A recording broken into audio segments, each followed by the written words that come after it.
Алексей Константинович, приветствую вас. Добрый день. Скажите, пожалуйста, что у нас по геноциду белорусского народа и дохлым коровам? Не узнаю, но интересно, вы совмещаете два таких важных направления. Не узнал. Андрей Владимирович Паук вас беспокоит. Что вы говорите? Думаете, у нас есть темы для обсуждения? Конечно, Лукашенко – наша тема, единая.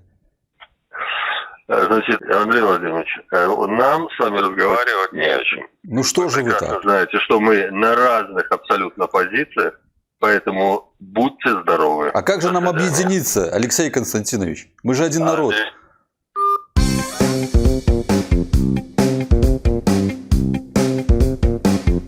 Сябры, прывітанне, як бачыце, мне пашанцавала і я завалодаў беларускай сім-картай, але узнікла новая праблема. Нават я зараз пакутаваю из-за санкцый, таму што нельга папоўніць баланс замежнай картай. Вось так вот. Значит, тут написано виза, но ни хрена тут виза не работает, я уже пробовал.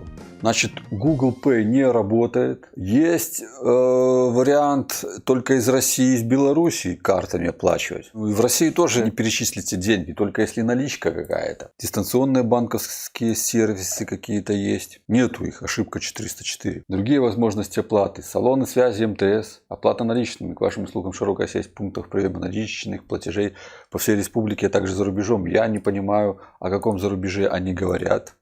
Тоже ошибка 404. Если вы находитесь за границей, оплата наличными в России. За границей у них это Россия. Уникальная возможность пополнить свой счет наличными. Уникальная, блядь. Это действительно уникальная возможность. Тоже 404. Электронные деньги. Тоже ошибка, тоже ошибка, тоже ошибка. Вот с такой столкнулся проблема. Единственная возможность какая есть, это кто будет бежать навсегда из Беларуси. Специально для меня, если это возможно. Пополните очень сильно баланс и передайте мне симку. Марат, здравствуйте.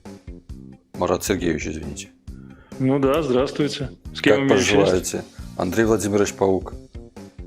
Ну и что, Андрей Владимирович Паук, вы хотите мне сказать? Может, мы с вами сделаем коллаборацию, совместную передачу, стрим? Андрей Владимирович, у меня есть к вам маленькое пожелание. Вы приехали в Беларусь, сели, отсидели свое, а потом мы поговорим о коллаборации. Вот про это можно и поговорить на стриме.